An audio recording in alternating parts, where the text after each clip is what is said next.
Assalamualaikum warahmatullahi wabarakatuh. Perkenalkan, nama saya Zulaya Tolabo, saya dari kelas MPI 6C. Di sini saya akan menjelaskan sedikit tentang materi rancangan dan pengembangan program pendidikan dan latihan. Pertama itu ada instruksi desain. Proses pembelajaran merupakan proses yang ditata dan diatur sederhana menurut langkah-langkah tertentu agar dalam pelaksanaannya dapat mencapai hasil yang diharapkan. Kemudian berkaitan dengan pernyataan ini terdapat asumsi dasar.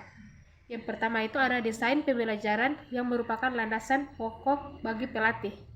Yang kedua itu desain pembelajaran yang disusun secara sistematis akan memberi pengaruh yang besar kepada pengembangan individu. Kemudian yang ketiga itu desain pembelajaran dibuat dan dilaksanakan guna merealisasikan pelatihan sistem. Yang kedua itu ada determining needs. Determining needs itu adalah suatu langkah yang dilakukan sebelum melakukan pelatihan dan merupakan bagian terpadu dalam rancangan pelatihan. Untuk memperoleh program yang berkomprehensif ini, yaitu waktu tiap materi dan strategi pembelajaran yang sebaiknya diterapkan dalam menyelenggarakan pelatihan yang bermanfaat bagi peserta pelatihan. Kemudian yang ketiga itu ada fungsi needs assessment. Yang pertama itu mengumpulkan informasi tentang skill, knowledge, dan feeling pekerja. Yang kedua itu mengumpulkan informasi tentang job content dan job context.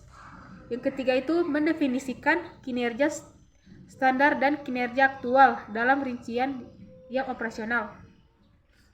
Kemudian itu yang keempat, melibatkan stakeholders dan membentuk dukungan.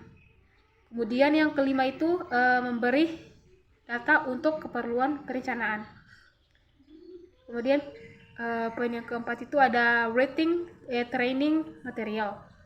Materi pelatihan bisa dalam bentuk panduan atau manual. Dari trainer, hal ini bertujuan membantu trainer menjalankan kursus pelatihan dan menggunakan bahan dalam kemasan. Kemudian yang terakhir ada evaluasi.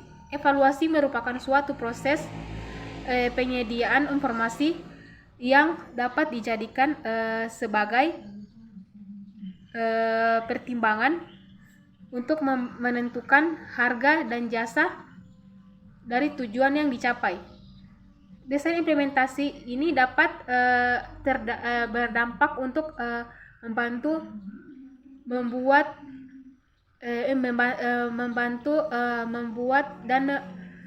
mempertanggungjawabkan meningkatkan pemahaman terhadap fenomena. Itulah penjelasan sedikit materi dari saya. Lebih dan kurangnya saya mohon maaf. Terima kasih.